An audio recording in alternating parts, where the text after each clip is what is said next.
Just before we get started with our panel, the Arizona Corporation Commission candidates, Sandy Stone, President of the Green Valley Dams, has something to say. Thank you, Carol. Before I get going on my assignment for today, I want to brag about ourselves a little bit. Today, a cold, windy day, there were 200 of us at the corner of Saurita and Well, not only was it wonderful that we had that many people there willing to freeze themselves, I'm still cold. But the biggest surprise was Adelita Grijalva showed up. She'd been to several rallies, somehow heard about ours. George, did you call her? Wendy did. Wendy did. Wendy Pendleton called her, and she rushed down to ours, so it was wonderful. She got there after 10 o'clock, so quite a few people had gone, but you know, that gave those of us who stuck around time to chat with her. She's just a wonderful, wonderful lady. The other thing I want to brag about, backing up this week a little bit, we had another wonderful rally at our normal corner, Esperanza and La Cañada. We had 400 people that showed up on Tuesday. It was a wonderful candlelight remembrance of the January 6th insurrection. Unfortunately, there was someone else who wanted to disturb us, and she did, unfortunately. A woman who stood, you know, in that planter, high ground planter. Her favorite word was F, and just terrible. I mean, I hadn't heard those words since I was on the farm. But anyhow, she tried to disturb us, and she did a little bit. In fact, we called 911, they came, and of course there was a kerfuffle, and the wrong guy, of course, was cited with assault. What was it, Diana? Assault. Yes. Aggravated assault. No, it was not aggravated assault. No, what was it? Just assault. It's just assault. assault. Minor. It's lowest misdemeanor and M3 assault. Unfortunately, at this time, he has to appear in Tucson. No. Anyhow, I think if it continues, unless they drop the citation, we'll follow his story, Diana, and be there to support him. So in the Green Valley News today, there were 2 or 3 letters to the editor, people who were there at the rally, and they spoke about the egregious behavior of the officer from the Sheriff's Department. And I'm very proud to say that I'm a dear friend, good friend, of the woman who wrote, "They arrested the wrong person." Carol Smith. What a wonderful bravo. So if you haven't had a chance to read it, I think maybe what we should do is try to get it in our newsletters, both Quail Creek and ours. It's a wonderful, wonderful letter. So my assignment today was to read the poem. I believe some of you have got the copies of this wonderful poem. It was written by Amanda Gorman, and Amanda Gorman was the poet laureate under the Joe Biden presidency. She was the beautiful young woman that recited her beautiful poem. I can't remember, Up the Hill or something. It was a wonderful poem that she read at the inauguration. Well, within hours of Renee Nicole Good being killed in Minnesota, she wrote this wonderful poem. They say she is no more, that there her absence roars. Blood blown like a rose, iced wheels flinched and froze. Now, bare riot of candles, dark fury of flowers, pure howling of hymns. If for us she arose somewhere in the pitched deep of our grief, crouches our power, the howl where we begin, straining upon the edge of the crooked crater of the worst of what we've been. Change is only possible and all the greater when the labor and bitter anger of our neighbors is moved by the love and better angels of our nature. What they call death and void we know is breath and voice. In the end, gorgeously endures our enormity. You could believe departed to be the dawn when the blank night has stood so long. But our bright fled angels will never be fully gone when they forever are so fiercely good. Let's share a few moments in silence for our dear friend Renee Nicole Good and for all of those who have been manifestly harmed under the Trump administration. Thank you very much, and God bless America. Carol.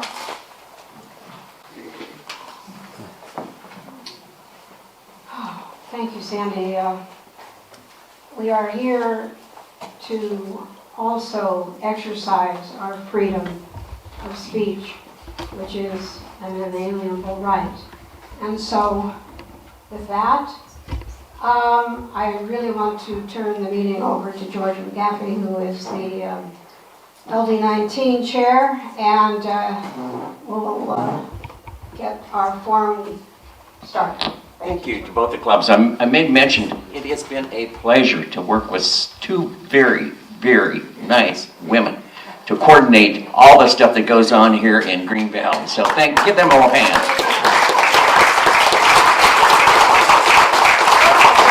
My name is George McGaffey. I'm the chair of LD19. We're going to try and work with the speaker over here. If it gets too loud, just give me a thumbs down. I'll turn it off.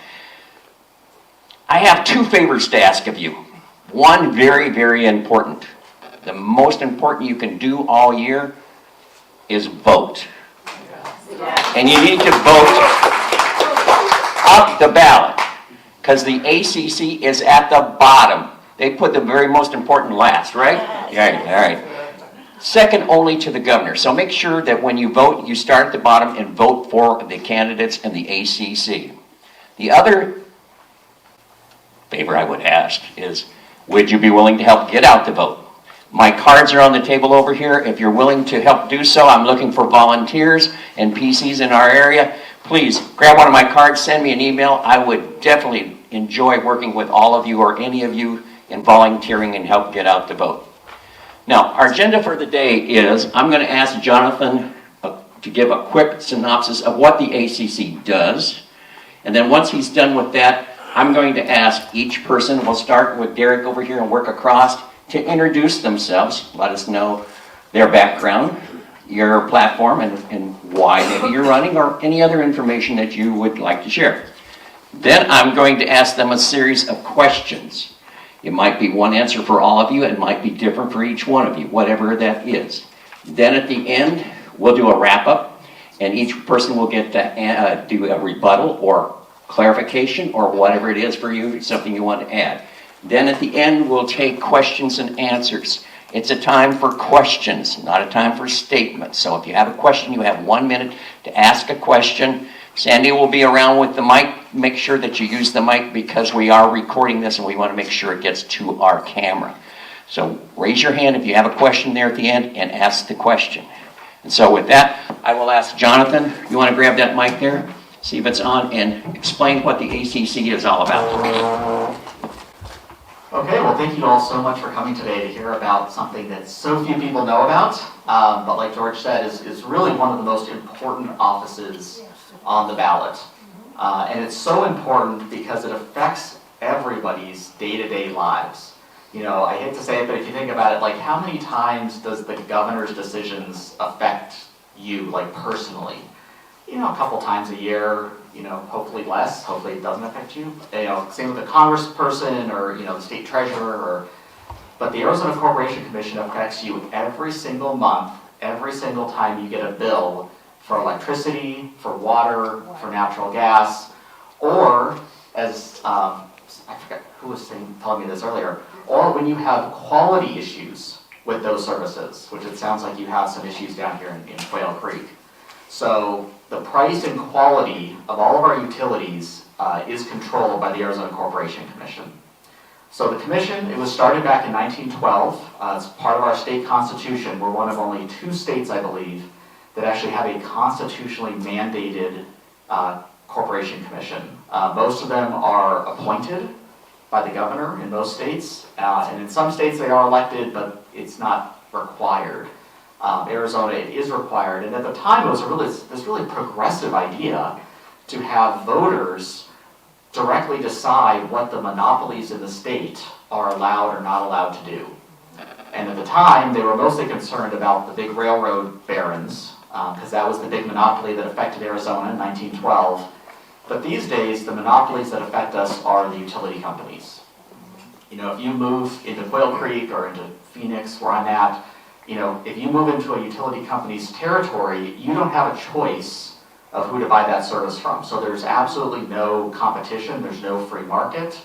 The only thing that's controlling that utility is the voters through the Corporation Commission. That is the only check and balance on the utility company's power. So that system worked really, really well for decades. I would argue that the last couple decades we've certainly gotten off track. So I think all 3 of us would agree on that. So the Corporation Commission, there's 5 members, it's a board, and all 5 of those are elected, but they alternate. So in presidential election years, there's 3 seats on the ballot. In midterm election years, which is what we're coming up on, there's 2. Currently, all 5 of those seats are controlled by Republicans, and it's going about as well as you'd expect. Luckily, it's actually finally getting into the news. A lot of the news stations are beginning to cover their decisions, sort of the bad decisions they're making, a lot of ethical concerns. One of their jobs is to hold public hearings so that the customers, all of us, can go and speak whenever there's a request by the utility companies to raise their rates, to change the quality of their service. But they have been slowly eroding those rights to speak. Now the commissioners themselves very rarely show up to those hearings. They just let some member of the staff just listen to all the complaints, and then they come in and vote however they want to vote, and then they walk out. But now they're even starting to restrict the ability of people to make official public comments. And unfortunately, that's just happening because there's absolutely no resistance on the commission itself. 4 years ago, we were lucky enough to have 1 Democratic commissioner, Ann Tovar. Before that, we had 2. We had Sandra Kennedy was also with her. And they forced the commission to address a lot of these issues, which they're not addressing anymore. And so one of the questions I get a lot is, how much can we as Democrats do in this midterm election year? Because with 5 seats, there's only 2 on the ballot. There's no way for us to take a majority this election. And so they ask us, what can we actually do? Elect 2. Well, we can elect 2. You can't get to 3 unless you get to 2 first. But the other thing is that those previous Democratic commissioners have established through court proceedings that individual commissioners have subpoena power. So even 1 commissioner can request all sorts of documents, internal records from these utility companies, which then become public. Right now, there's no one on our side to request that. So it's really important we get both of those 2 seats. I'll also say that the Corporation Commission, it has sort of a grab bag of responsibilities. The utilities aspect is what it's mainly known for, but they also control a number of other things. So if anyone has a small business or used to have a small business, they handle all the registrations, the reporting for those. They also handle securities. So if you're go to a financial planner or similar person in the state, they're all credentialed through the Arizona Corporation Commission. They handle all sorts of investigations on securities fraud. That's actually not through at least mostly it's not through the courts or the AG's office, that's through the Corporation Commission. And they also handle railroad safety, which is actually how I first learned of the commission. That's because terrifying. I live in Tempe, and a 112-year-old railroad bridge collapsed. And they were, who's in charge of this? Well, it's the Corporation Commission. So that's the big message that I think all of us would agree again, that we really need to inform people of how important the commission is. And the thing that gets us every year, and which got us last year, is the undervote. So few people just vote for the Corporation Commission at all. And so the one unfortunate statistic I'll give you is that in last year's election, there were 3 seats up for election. If everyone who had voted for Kamala Harris and everyone who voted for Ruben Gallego had simply continued down the ballot, I think 5 more elections, we would have won all 3 seats.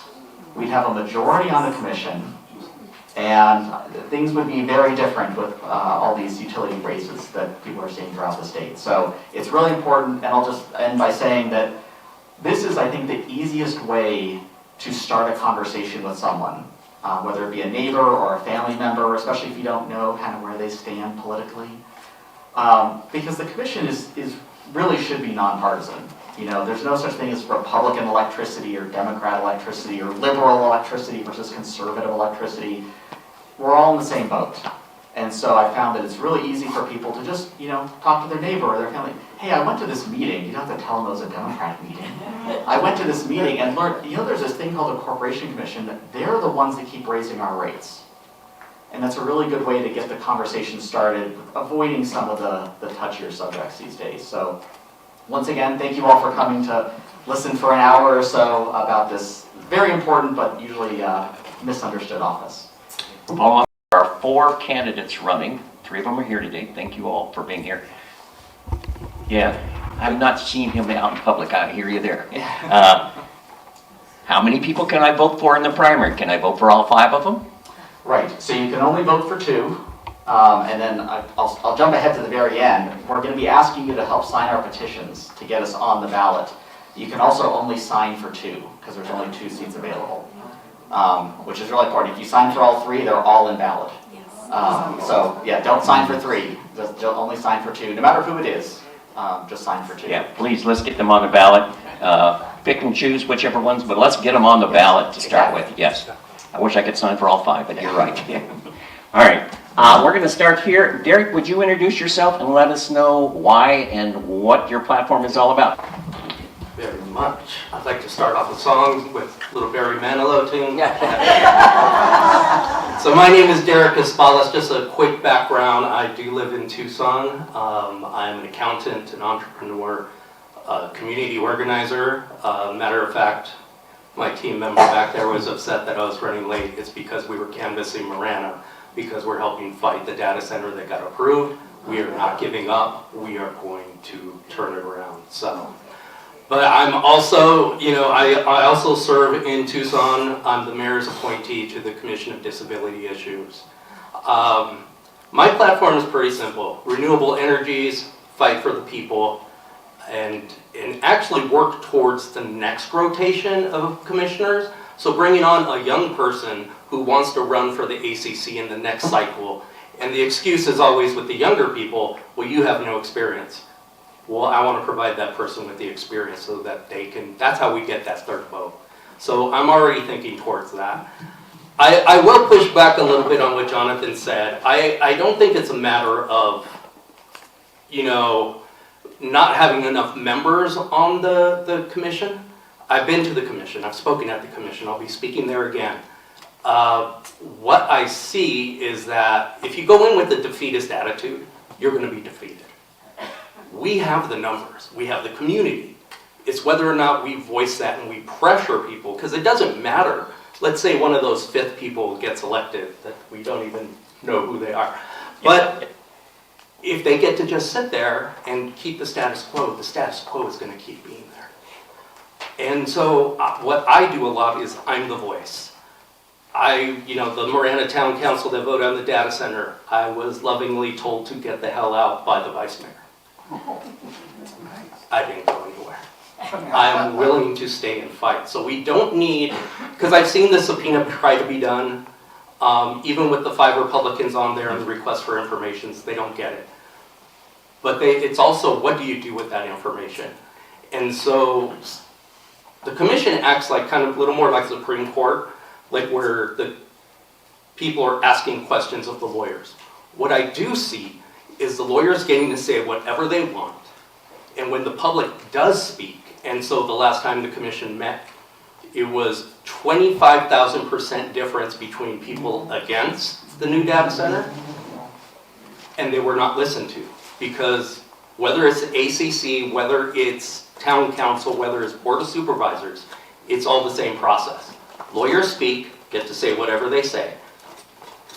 Public speaks, they get ignored. And then lawyers speak again and say the public doesn't know what they're talking about. And then the people on the dais tell the public, why are you trying to do this? You don't know what you're speaking about. It's just your lives. And so that's why I bring my little friend here. Because unfortunately right now what is happening is you get to have the same amount of liberty and freedom as my little ducky here.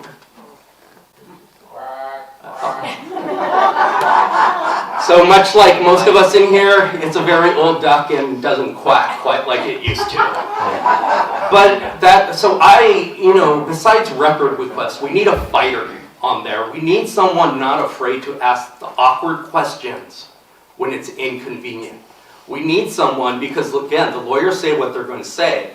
We need someone who's going to say, don't lie to me, because TEP right now, at the ACC says one thing, at the county level says another thing, at the town level says another thing.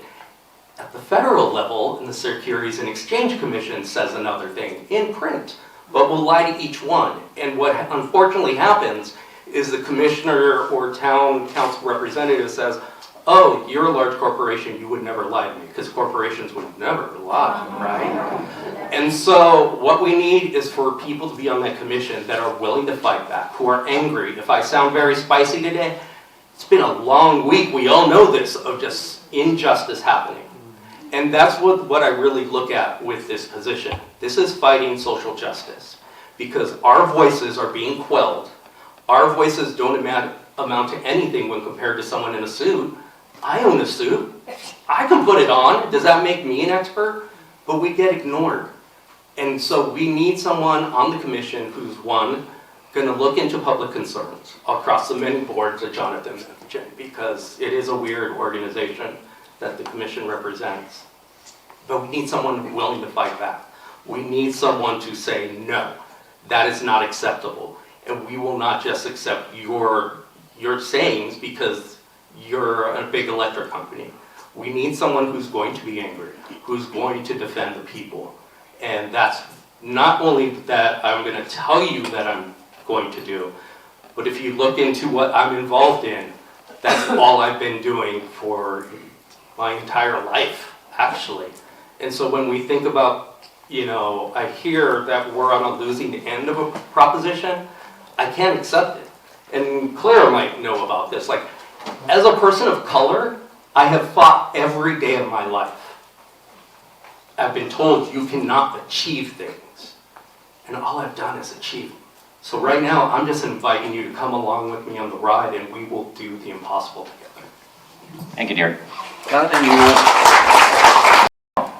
Yes, so as George said, my name is Jonathan Hill. I'm one of your other candidates. Hopefully some of you remember me vaguely. I did come by and speak with you last election cycle. So obviously that did not work out in my favor, as I already described.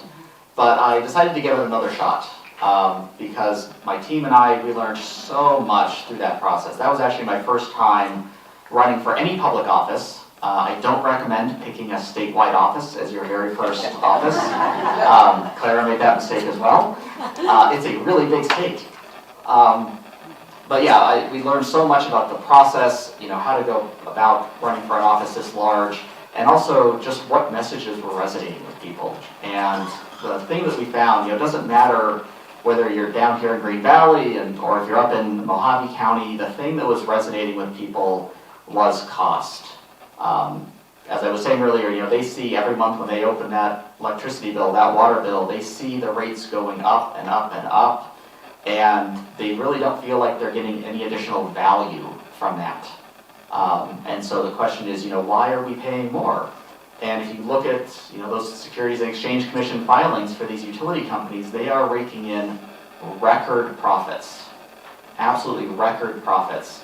But they come to the commission now every 2 years, it seems, holding their hat out like they're paupers on the sidewalk. Oh, we're doing so bad. We need more money so much, and it's just being approved left and right. And so that's what I really look forward to doing this campaign, is getting that message out beyond just the Democrats. As I said, I think this is really a topic that we can really change voters' minds. I did a town hall last election cycle in Havasu City, and it was a room full of MAGA hats. A couple of them were wearing camo MAGA hats, which is like another level of MAGA hats. But by the end, I had people coming up, shaking my hand, saying that they would vote for the Democrats because they saw what was happening to their bills. They saw what was going to happen if they voted for their own party for this particular office. I didn't change them for Kamala.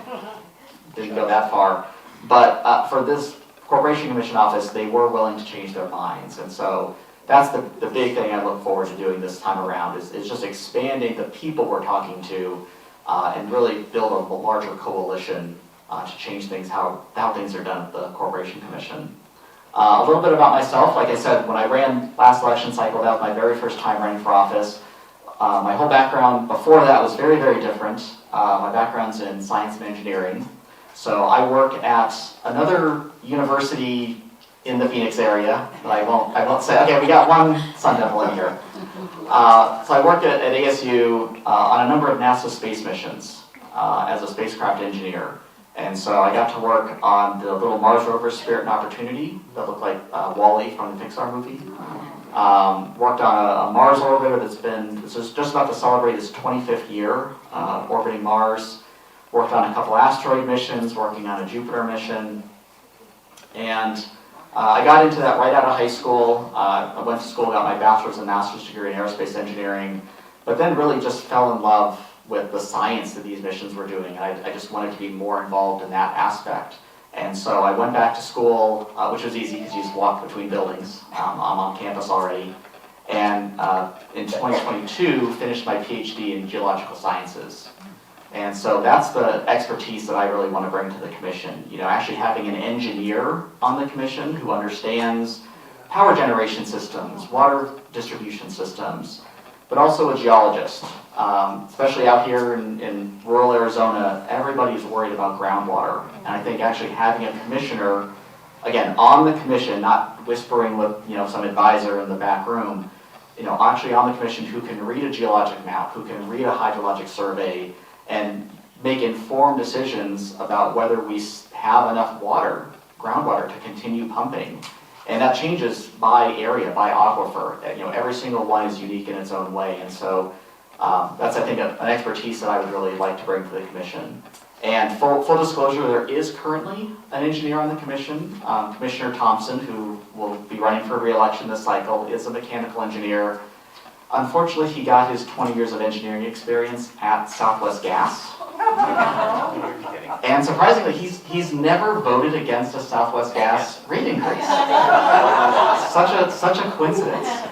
So again, I decided to come back and run again for this office because it is so important to all Arizonans. And I think it's really an office that we, as Democrats, can make headway in across the state. So thank you again for having us. Yes, absolutely. Good afternoon, Democrats. Thank you for welcoming us down here. I say down here because I drove in from Flagstaff, where it was 17 degrees when I left this morning. You escaped from I escaped. I like the cold, so I'm a weirdo that way, but it's lovely down here, and I really appreciate the time and opportunity. A little bit about myself. I'm a member of the Navajo Nation, so I grew up in a small community on the northern part of the state. called Lupton or Cesana, Arizona, which is about 25 miles to the west of Gallup, New Mexico. So being on the border like that with New Mexico and Arizona, we never knew what time zone we were in because of the time thing. So my dad was a boiler, my stepfather was a boiler operator for one of the Bureau of Indian Education schools. And he went on New Mexico time, and my mom was a waitress at a truck stop, and she went on Arizona time. And I never knew what time I was supposed to be on.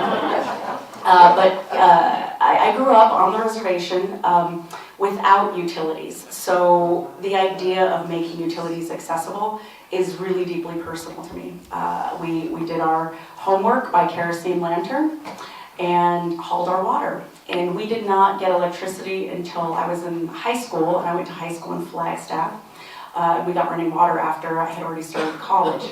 And, there are still several pockets like that in our rural communities, mostly tribal communities around the state. So why I'm running is because we should not be living in a state where we still are worried about if people are going to freeze to death or if they're going to overheat in their homes because they cannot pay their utility bills. And that's an unfortunate reality that happens across our state every single year based on the seasons.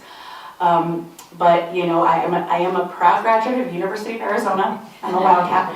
After I got my business degree from the University of Arizona, I decided I was just going to go full on business. I'm just going to be a business gal. I don't want to ever do.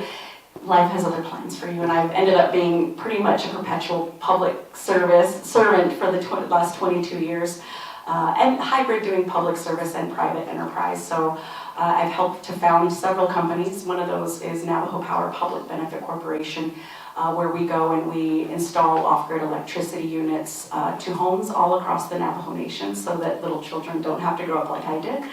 And that has been a very rewarding experience. We also do utility scale solar, and we are going to be developing 750 megawatts on the western side of the Navajo Nation between Cameron and Coal Mine Canyon, which if you've ever gone to the Grand Canyon up from Flagstaff, you take the 89 there, it's in that region. But I've also been blessed, after I finished undergrad, I went to graduate school at Carnegie Mellon University and ended up in DC. And my mom, who didn't speak English until she was about 15 or 16 years old, she says in Navajo, "Yash, are you going to keep going east? Because there's nowhere else for you to go. You have to go across the ocean. Please come back home." So in 2018, I made her the happiest person in the world. I not only moved back home, but I had 2 children at my advanced maternal age, which she was very happy about, that I finally settled down and got married. But I spent 15 years in Washington, D.C., and I got bit by the D.C. bug because during his very first term as a member of Congress, I was assigned to Congressman Raul Grijalva. And that was such an experience. And I remember I had never met the congressman, but I'd been given the briefing paper. I knew what he looked like. And I was sitting in the office waiting for him, and he was coming back from a district work period. And he walks in, and I'm sitting at the little desk because I'm just a little intern, to greet people. And he walks in, and he goes, "Hey." I said, hello, sir. Your Majesty, I don't know what to say. So, and I stood up and I said, "Yes, sir, what can I do for you?" He goes, "Sit down. I'm going to the cafeteria. What kind of coffee do you like?" And I said, "You're going to get me coffee." But that's the kind of man that he was, and that forged an 18-year-long friendship that I'm very proud to have been able to get to know him and his family and to help Adelita become our member of Congress, which I know we're all very, very happy about. But again, why I'm running is we really do need clean solutions for our energy problem. We know that electricity is not the demand for it is not going anywhere. Every single one of us carries a microcomputer in our pocket. The need for more advanced technologies is going to put a drain on our resources. And my concern is I don't want to see Arizona become the backstop battery for these things at the detriment of our environment and our water. And I think it's a balance. We have to look at all these things in totality. Jonathan's exactly right. Different aquifers mean different things. But I'd love to earn your vote and your confidence to do the right thing on behalf of Arizonans. And the Corporation Commission was meant to be a watchdog. It was meant to be a consumer advocate, a consumer protection entity. And they've unfortunately become a lapdog for industry. So it's time for us to make a change. Thank you. I've got some specific questions I'm going to ask You'll see how my mind kind of sometimes wanders around through different things. I hope they're math. I'm going to start with you, Claire. What do you think of cities forming their own public utility companies? Does the ACC regulate the control of them? And what measures would you take to support users from the public utility rates? Great question. So there's 3 parts there. One, I fully support communities wanting to have public-owned utilities within the community control. I think anything can be done well, anything can be done poorly, right? It's just the matter of how you go about setting those things up. Fully supportive, I think they can be very successfully done. The Corporation Commission does not have the authority to regulate those entities, so think about SRP. SRP has its own separate board. Because of that, they are not regulated by the ACC.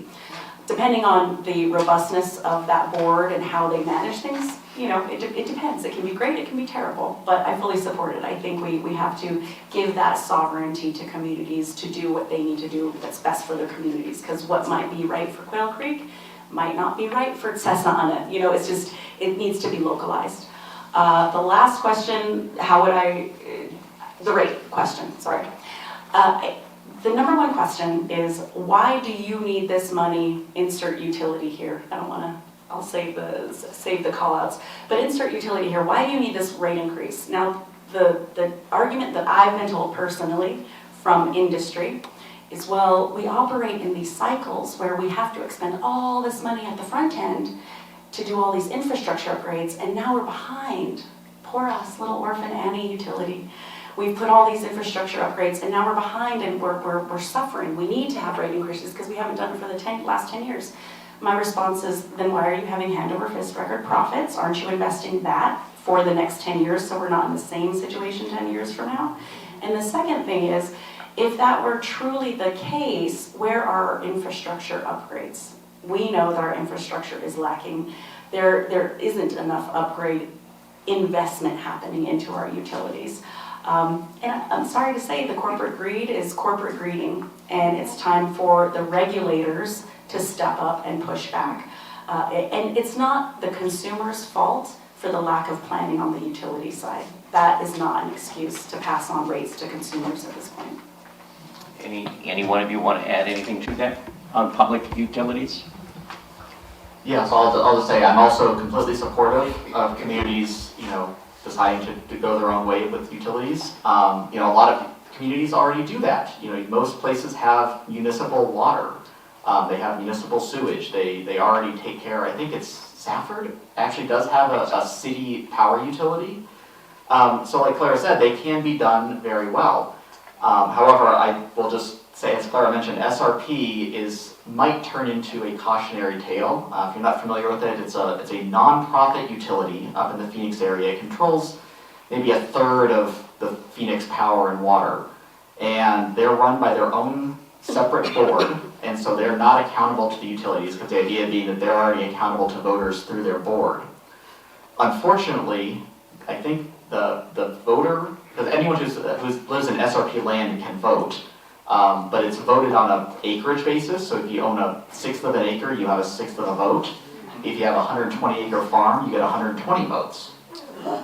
And unfortunately, I think it's like 0.5% of people who are eligible actually vote, because they just don't know about it. And unfortunately, this election cycle, has anyone heard of Turning Point? So for some reason that is beyond me, Turning Point has decided to target the SRP board elections. They want to take control of the SRP board so they can turn their power utility back to coal. So, as I said, I hope that doesn't happen, but I think SRP could become a cautionary tale of, if you take the regulation out of the ACC and you put it in these separate boards, you could just be jumping from the frying pan into the fire. So again, I think you can do it well, you can do it poorly. I think you have to be careful. Here, you want to add? Yeah, just a little clarification. So the SRP board, depending where you live, you either get a vote or you do not. There are blackout areas, even though if you pay SRP, you do not get a vote. And then the voting on acreage depends on the position, usually like the president, which Senator Kennedy is running for SRP. It is the acreage, but there's a couple of at-large positions where it's not on acreage. I was just at Melissa's, she's running for the SRP board. She's the tea house owner that we went to. Very lovely lady. She's running for SRP board, so I was at her campaign kickoff. As far as community power, I'm working on it now. So I'm part of the group that's working in Tucson to get rid of TEP and replace them with community power. The big problem, just like Clara mentioned, there's always going to be pros and cons to everything. But right now, in my perspective, TEP is such a huge negative on the community that I personally will work towards taking on whatever the community power brings. And using SRP as a model so that we don't repeat. You know, these are laws that were passed a century ago. That's why it's based on acreage. To have a more democratic process where everyone gets to have a place in it. And one of the things I also warn in that process is, okay, we get a great commissioner for our local utilities. Second, third, fourth one is amazing. But I think we see at the federal level right now what happens when we get a horrible person in charge of a good system.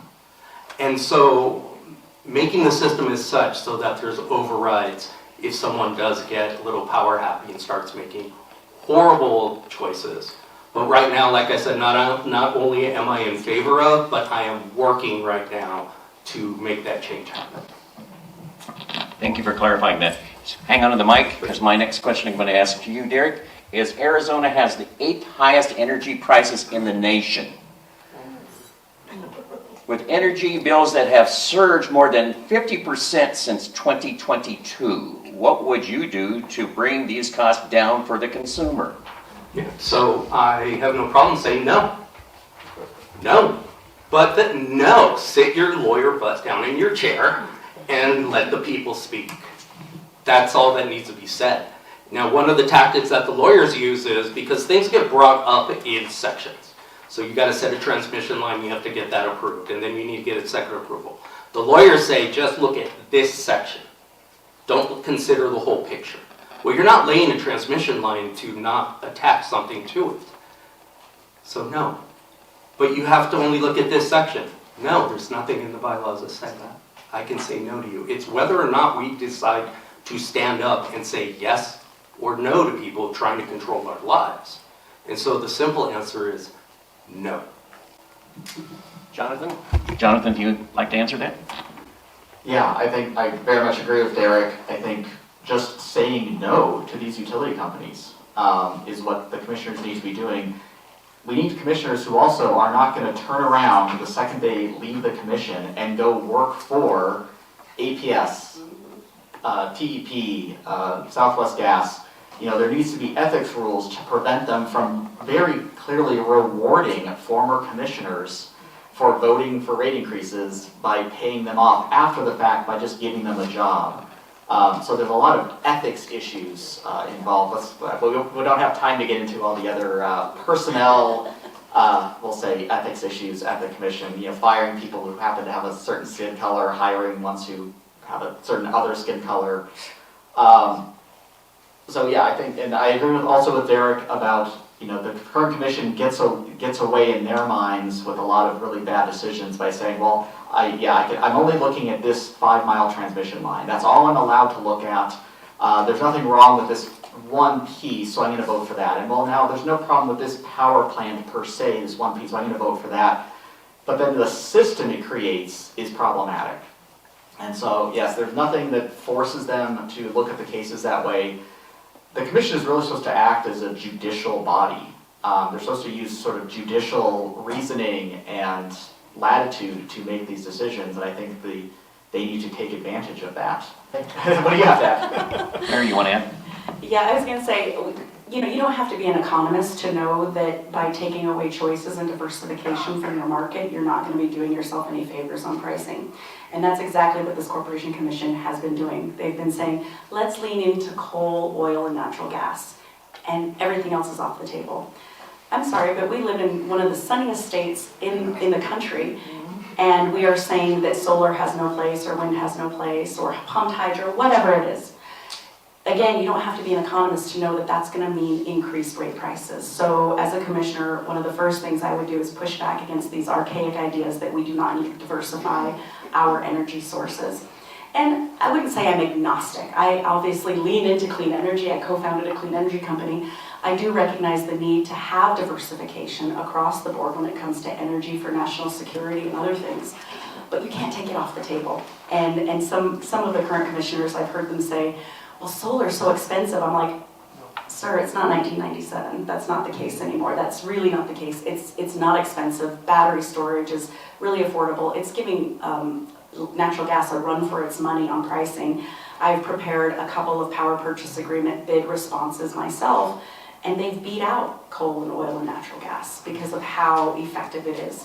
So I think that's the main thing that we have to do is make sure that we are being open to what type of energy sources are coming into our community, not only because it's good for the environment, but it's good for our ratepayer.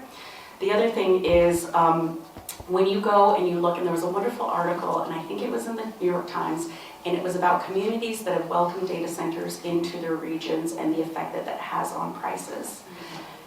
Pricing is skyrocketing in these areas where they have had data centers You're going to take my operating. next question, aren't you? I don't know, maybe I'll stop there, but I'll plant that seed. Hang on to that thought, because Okay. that's where it's coming from. How do you plan to hold AI mega users accountable for their consumption? And does the Arizona AG Mays lawsuit affect any of your decisions?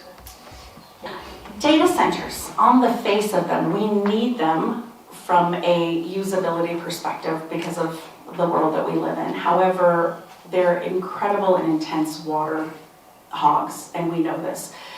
My fear is that they prey on the idea, and it sounds so nefarious, and I don't mean it in that way. Business is going to do what it does to make its dollar.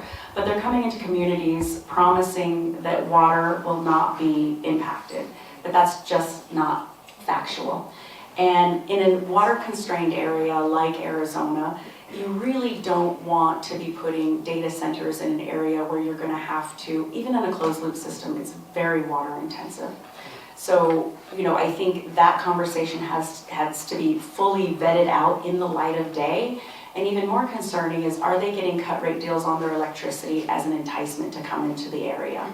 And who do you think is going to be paying for that electricity? It's going to be us as ratepayers. And it's not going to be transparent. It's going to be buried into our rates somewhere. It's not going to say this is how much you're paying to subsidize a data center. But we do need to have guardrails around data centers and the usage. I think from a usability, usage perspective, how do you curtail that? You have to make them pay their fair share. They need to be the ones to pay for the electricity if they're sited in certain areas, and we have to be mindful about the water. Jonathan, you want to add? Yeah, so I'll say that I am not anti-data center by any means. As Clara said, that they are just a necessary part of our daily life. I use Google Maps to get down here. I was checking Google Mail to get George's final directions on how to find the building. We need access to these services. But when it comes to placing them, I think it really comes down to what the community wants. The Corporation Commission sitting in Phoenix should not be making decisions for Tucson. They should not be making decisions for Quail Creek, for Mojave County. Those individual places should do their own cost-benefit analysis. What's the cost of bringing in a data center? What's the advantages? And make that decision for themselves. But as Clara said, the big worry is making sure that the data centers pay their own fair share. And that doesn't just mean paying equal or even higher electricity rates than the average customer. It also comes into account all the infrastructure needed to build them. So when you build a data center, you have to build a huge transmission line because they require super high voltages, either directly from the power plants or from a large substation. So you have dedicated infrastructure that's being built for them. Also, APS, I'll say APS, or maybe TEP, they have a data center coming in, they say, okay, we'll sell you X amount of electricity, the community wants you, that's great, we'll sell you the electricity. What I don't want to have happen is for them to then turn around immediately, come to the Corporation Commission and say, yeah, our demand has increased, and so now we have to build a $200 million power plant.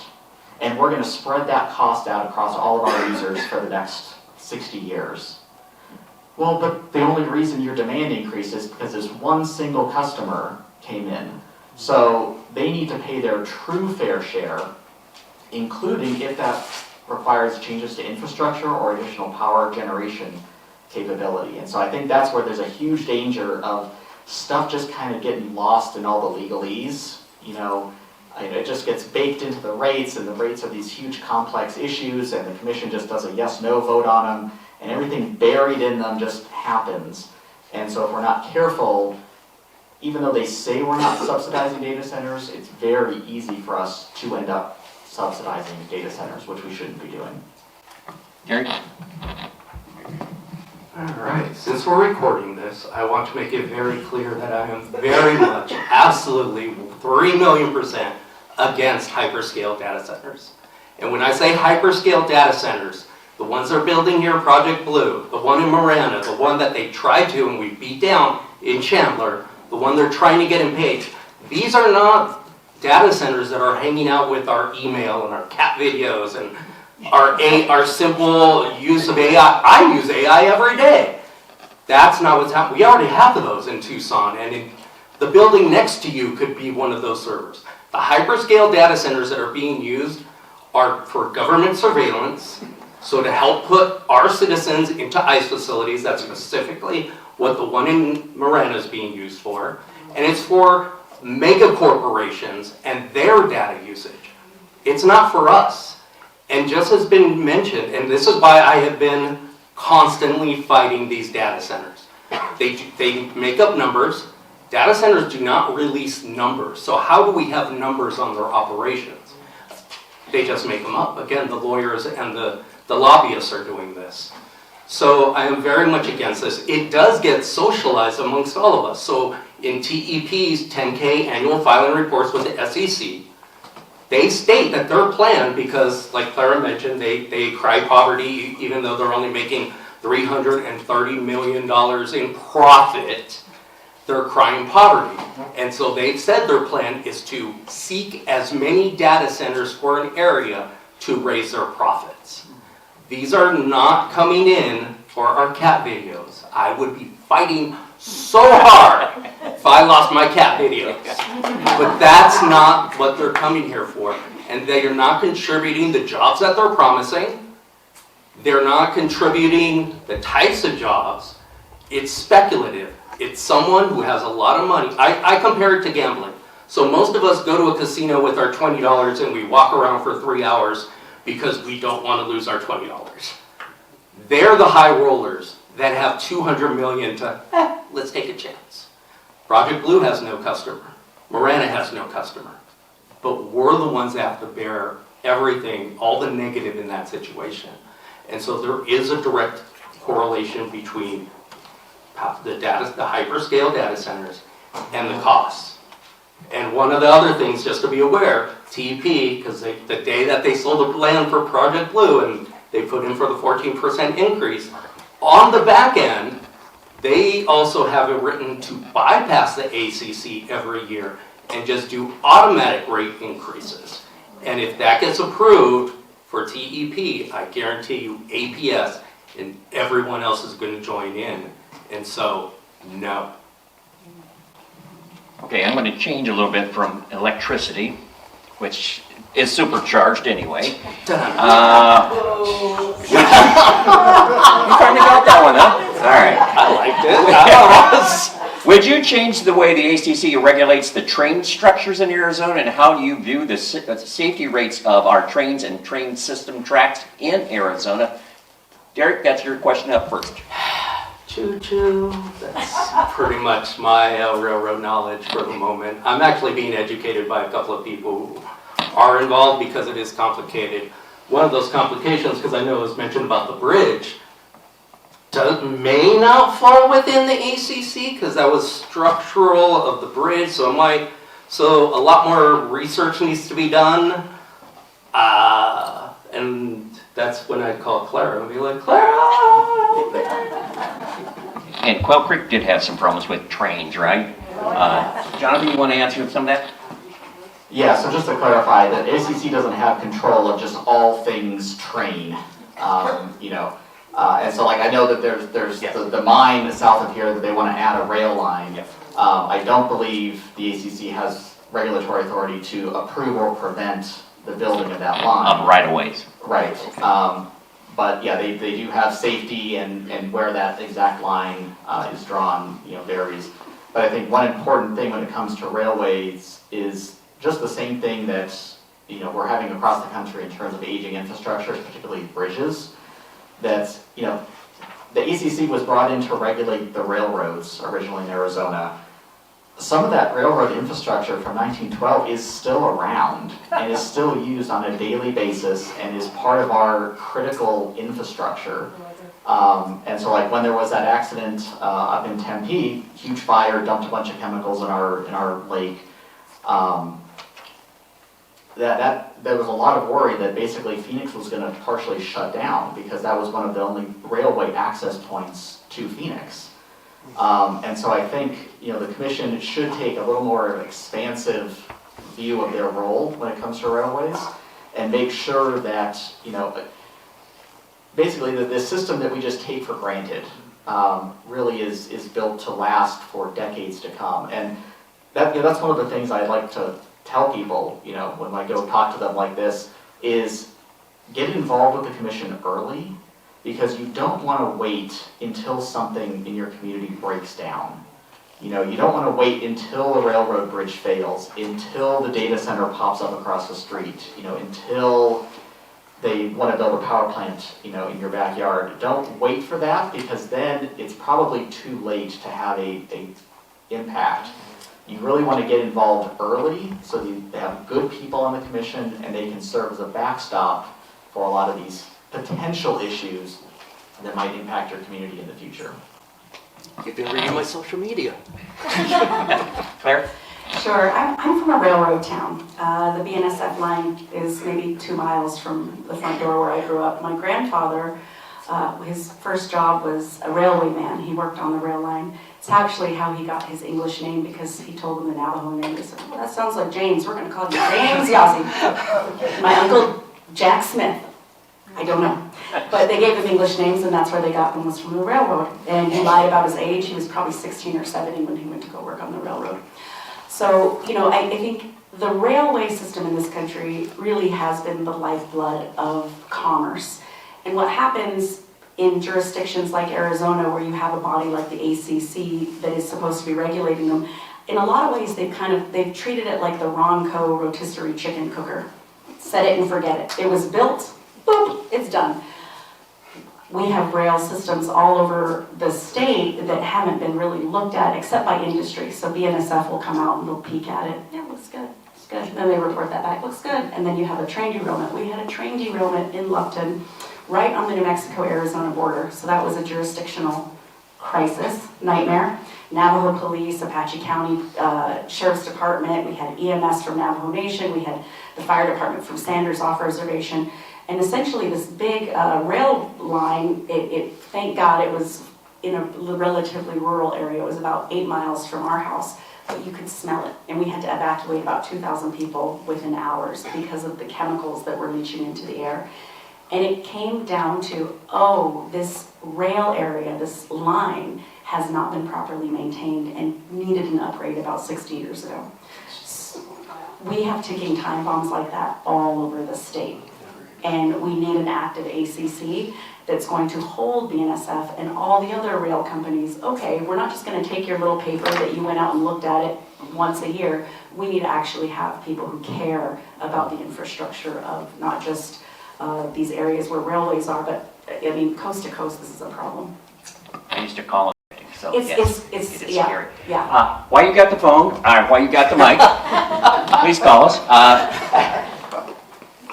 Sandra Kennedy ran on solar platform the last time she ran. How do you plan to address the billing structure for solar or clean energy?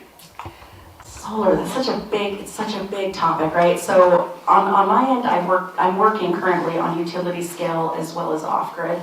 And part of the issue with off-grid in particular, when we say solar, we think of rooftop solar, people putting it on the things of their houses. Net metering has become a little bit of a bad word in the industry because people put solar on their homes and it was wonderful, it was great. they were making so much electricity, they didn't need the utility company. And in fact, the utility owed them money for the amount of electricity they were putting in the grid. That's why the utilities don't like net metering.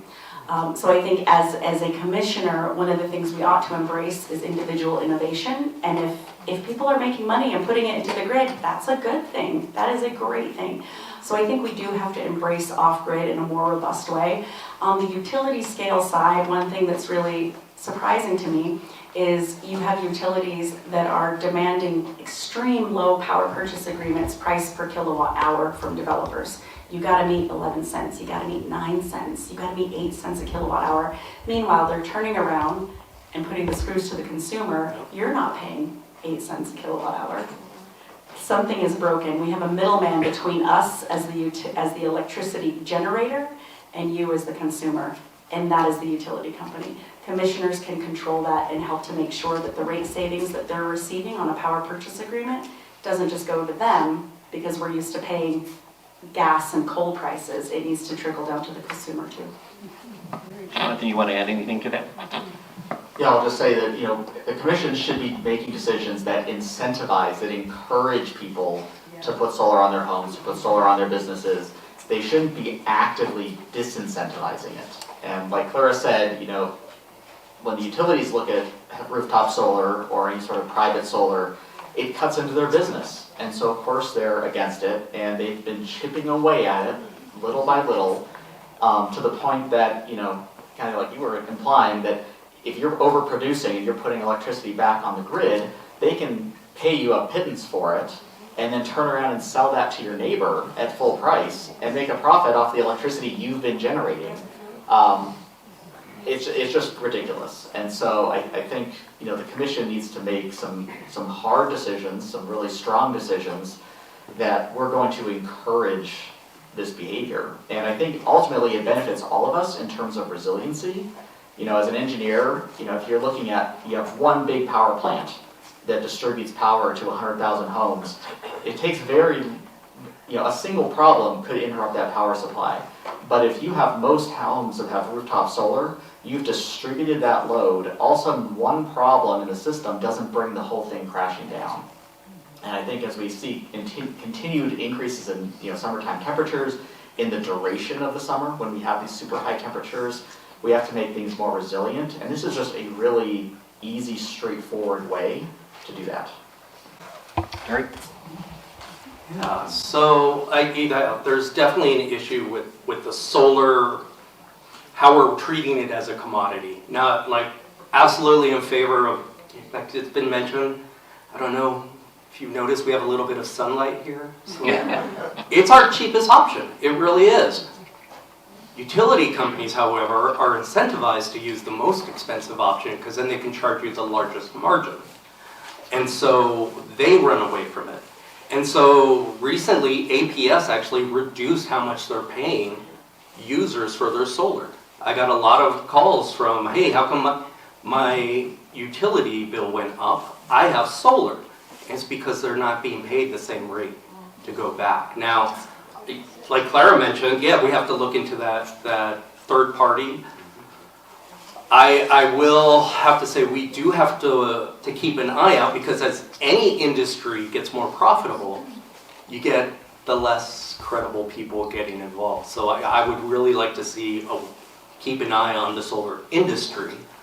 But right now, big problem with solar is that Pinal just outlawed it. I work with the Sierra Club in some of the projects, and they even I asked, did you want anyone to monitor this one case? And they said, no, it's a done deal. Private land wanting it for solar to sell. Pinal said, nope, you can't provide solar. If it's solar, you cannot do it. The microgrids, I do know that Trico, they're actually next Saturday down in Arivaca, they got a grant and they're going to be teaching about possible microgrids, which currently on the whole in Arizona are illegal, but they got a special, okay, that's the big word. I'm going to keep you around. But yeah, and then like Jonathan mentioned, like essentially I get where the electric companies are like, this is bad for business, but since we do have such horrible infrastructure, having people be on solar We'll reduce the stress to our infrastructure so that we don't have to worry so much about it. We need people to get out on their own instead of stressing everything out. Hang on to that. We're about ready to wrap this up. I know some of you have some questions, but I would like to get into the politics of this as we get into the end. Kevin Thompson and Nick Myers are the current incumbents running for office. How would you defeat them? And I will add this question the same way. How do you plan to hold Republicans on the commission accountable, either their voting records, lack of transparency, and will you be holding meetings in rural areas? Gary. Yeah, absolutely. So I'm very proud on the rural area aspect. Does anyone know where Alamo Lake is? Yes. Really? Wow, you're the first person to say yes. Went out to Alamo Lake. 7 people in the population. Got to speak. I like to say I got to speak to the whole town. But I think rural is, and I think Clara brought up earlier about like trying to impose what we know onto a community. Like I think we need to be in rural areas to get their voice and also to get their perspective that how they live. Like even something as simple as how I live my life in Tucson is different than over here. That's not fair for me to say you should live this way. Now as far as the Kevin Thompson, Nick Myers question. I didn't mean to cuss. No, I think that they deserve it. They are pompous, they are self-assured, and they are most often wrong. They do a lot of preaching about standing up for the public and then turn around and vote the opposite way. So we have to just get rid of them. Yeah. I think I have shown, I've gone to conservative radio stations, so I'm sitting there, Trump, and I'm waiting for the fight. I was ready for the fight. If you don't know it yet, I like to. And it didn't happen, because one of the co-hosts slams her electric bill down and goes, "Why am I paying $4,000? She owns a restaurant." And I said, because UNS, which is just TEP up north, is making these adjustments. And it's very hard. 14% on a restaurant is going to close a restaurant down. They don't have high margins. And so we got to talk on that. Now, I would say a skill I have is I can talk, and I can talk across the aisle. I think there's a misconception that Democrats are bad at business. Now, I'm not saying that's correct. I'm just saying there's a conception of that. I'm an accountant. I talk numbers. I talk money. I was telling someone yesterday, I think it's really weird that the accountant is constantly talking about the corruption of corporations. It just feels wrong, but it's true. That free market they talk about is out of balance. We don't have the power, or they keep trying to take away our power. And so I've also had conversations across the country. I have a sign I put up in rural areas, and I just sit on the roadside and wait for people, and it's usually MAGA people. And we can have a conversation. If you pull them away from the pack, you can have a conversation. And my favorite quote from one of them is, "I will never vote for you, but I think I like you." And it's a start, and that's how we do it. We stop this fighting. We're not football teams. It's not the Dallas Cowboys, because then they should be destroyed. But we have to stop this us versus them and try to find that common ground that we can rebuild our country, because our country as a whole right now is not what I was brought up to believe it was going to be. Thank you. Jonathan, would you like to wrap it up also answering those questions? Yeah, so I'll just say I'm a huge proponent of going back to the way the commission used to do business way, way back in the day, of when they were making decisions that impacted Flagstaff. You know, forget Quail Creek. Wilcox or Sierra Vista. Or Bullhead City, or and yeah, sure, they have, you can call in on Zoom now, but that's usually when the commissioners walk out or they put themselves on mute and just let people talk to the blank air. So yeah, I'm full support of that, and I think that's something that even if the full commission doesn't agree to that, a single commissioner can go out to those areas. And it's been established that commissioners can call in on Zoom and be officially in the meeting, and they can do that from a room just like this, and participate with everyone watching. Our illustrious friends Thompson and Myers are being challenged in their primary by David Marshall and Justin Heap? Justin. Yeah, Justin Heap. Two state, I think they're both state representatives, right? Yeah, okay. And basically, just to put it bluntly, they're gonna try to out-MAGA Thompson and Myers, who are already MAGA. But their chief complaint against Thompson and Myers is that they haven't embraced Trump's coal agenda enough. They have, but they haven't done it enough. And so Thompson and Marshall and Heap are going to challenge Thompson and Myers. And it is actually a serious concern because they're being backed by our good friend Turning Point. And so they have quite a few resources behind them. And so I think, depending on how that Republican primary happens, will it change how this race is run. If it's Thompson and Myers, basically they own everything that has happened for the last 4 years. They've been in the majority, they own it, and I think we can hold them to account for that. If it ends up being Marshall and Heap, I think we need to make a change in tactics and really go after, they're trying to drag us backwards into old technology that is not going to serve us in the 21st century. You mean to say those 1890 railroad tracks are still good? Well, and have them haul coal to a boiler just like they did in 1890. Claire, would you like to answer that one too? Yeah, sure. So obviously I'm a rural area gal, so definitely I agree with Jonathan. The way business used to be done back in the day, they have to go out into these communities, and that should be reinstituted, even if it's just one or two of us running to, wherever we need to go to. The other thing is on the politics side, I thought it was very partisan when I started working in DC. And I actually, after Grijalva's office, I went to be a presidential management fellow for former President Bush. It felt partisan then. It doesn't hold a candle to what we're feeling now, right? And it used to be you could talk civilly about political perspectives and views, but now we've got our own American citizens being gunned down in their vehicles.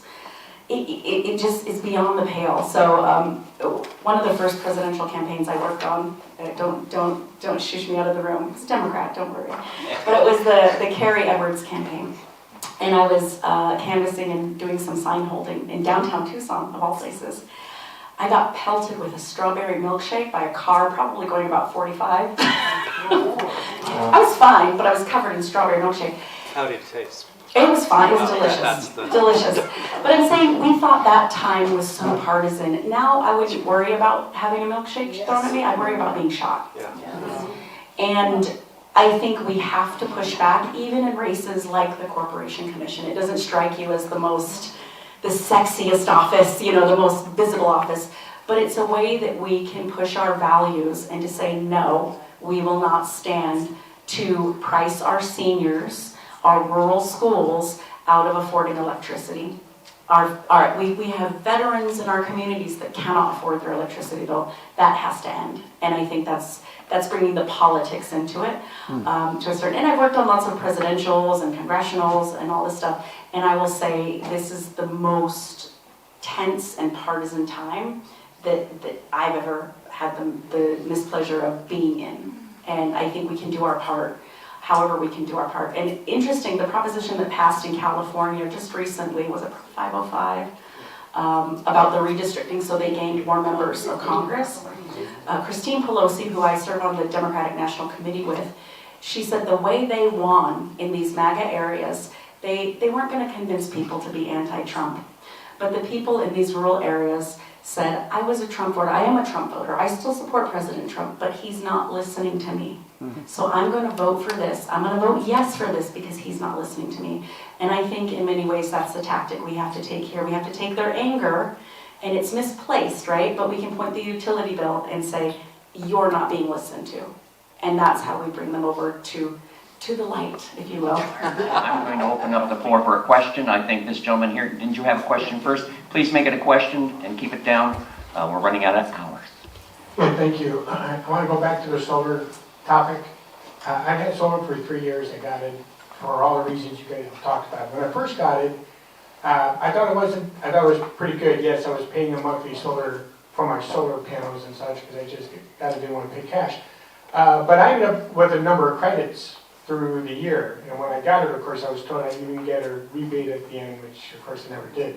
What I found over the last year with this current commission, they increased the rates, but they did not do a corresponding increase on the amount of, that they would pay to buy back that electricity. One, I want to just understand this a little bit better. Is that a commission question as well? And they just failed to even consider it?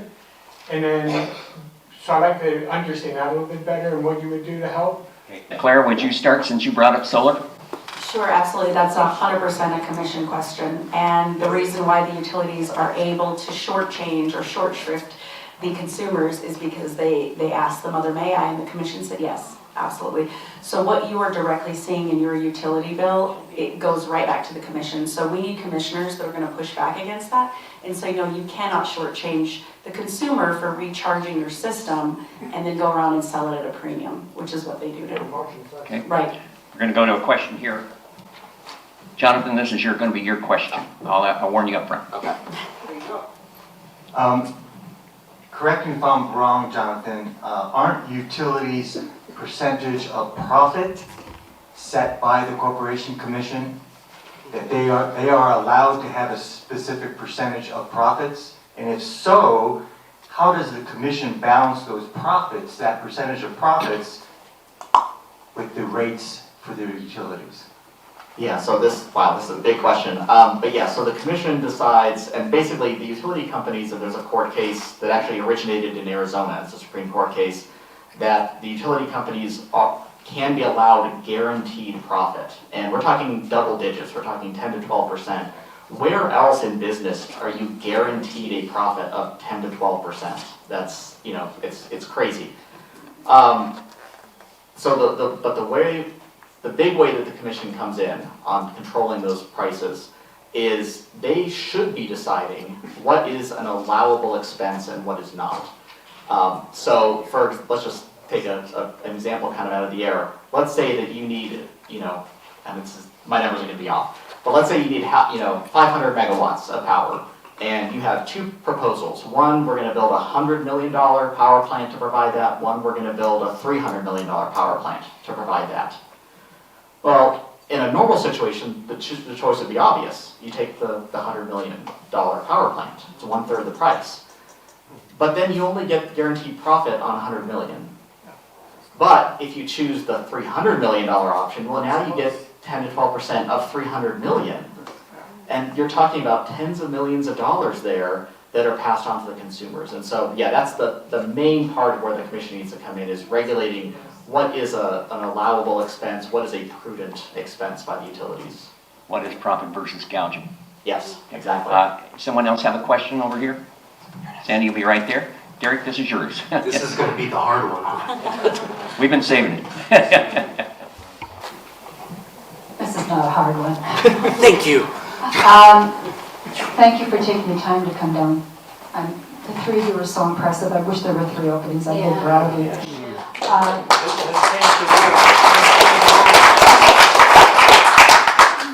Derek, you mentioned something that shocked me about these data centers, about what they're actually going to be doing. I was horrified to hear this. Where can we read more about this? So, I was just talking about this morning. I'm going to be very open with you. On both sides, there's a lot of information flowing around. Even on the anti-data center side, there's misinformation. What makes it very difficult to say, trust this source, is that, again, the data centers don't release their data, which is fun, right? So you can't say data center X is making this much money using this much water because it's not released. All the numbers are ballparked and are kind of, and it's funny, try using your AI to ask them how much AI uses AI. But this is the problem, is that there's so much information we don't have. And so lobbyists can make up whatever numbers they want. I think with the one in Marana, they said it was going to provide 4,000 jobs. It's not going to provide 4,000 jobs. Maybe 20. 20 to 40. Maybe, yeah. I was trying to be nice. But yeah, so it's just go out and do your research, find the sources you find credible, even the ones you like, because I have to do this too. I find numbers I love and I'm like, yes, them. All right, let me double check that and make sure it's true. Because we're in a position, I think, as Democrats, that Republicans get to say whatever they want. We have to justify 20 times over any statement we make. And I just think that's, now it's a group I work with. I would suggest contacting No Desert Data Centers. They're one of the forefront groups in the state fighting the data centers and doing the footwork and everything. And so I'm a part of them, proud to be a part of them, and going to keep being a part of them because we don't need this stuff. It doesn't benefit us, it benefits investors. As we wrap up, I want to thank, I've got no more time for any more questions, I'm sorry, but you're welcome to stay and ask them personally. Are you all three running clean election? 2 out of the 3, okay. No, 3. Oh, yeah. All right, I want to make sure I had that right. All right. Unless TEP wants to write me a check. I don't know anybody on the board, so I think you're out of luck. No, they hate me anyway, so I don't think that's going to happen. Their petitions are in the back. Please take time to sign them. Let's get them on the ballot. Let's make sure we do that. Also, if you don't have time today, go to eQual, E-Q-U-A-L. You can Google that on one of the AI sites. And it will download because it really helps them if you do that because it qualifies your signature for them and it saves them a step. Also, because you need to put your driver's license or your voter registration when you do that. So it helps them if you would do that. If you don't want to, please sign it in the back. You can also donate the $5 because they need to collect. How much do you guys need to collect? $1,500. $1,500. It changes per candidate, so that's why I'm asking. So you can do that on eQual, or you can do it today. They will take your $5 cash. Will you not? You won't turn it away? Okay, all right. Just checking. Can I add one? Yes. You want to? Oh. So just to be clear about what Clean Elections, because not everyone knows what it is, it's a program where basically we as candidates agree not to take money from corporations, from PACs, from large private donors, which I think is especially important for this office, especially because APS and TEP have a history of getting their fingers involved. So the way it works is if we get 1,500 $5 donations, and you have to fill out a little form if you give us cash to prove that you gave it. Once we collect that money, we get $350,000 each to run our campaigns. And so that $5 that you're giving becomes $250. So we could be here asking everybody for a $250 check before you leave today, but you're in luck because we won't. We're just asking for 5. And the nice thing is, even though you can only sign for 2, you can give $5 to everybody. To everybody. So, yeah, help where you can. Even the Republicans, if you really want to. All right, thank you all for coming. I know it's been a long hour and a half. Thank you all for your patience, understanding this is a very important subject. Remember, start at the bottom and work up. We vote. Thank you all. Let's give them a warm thank you.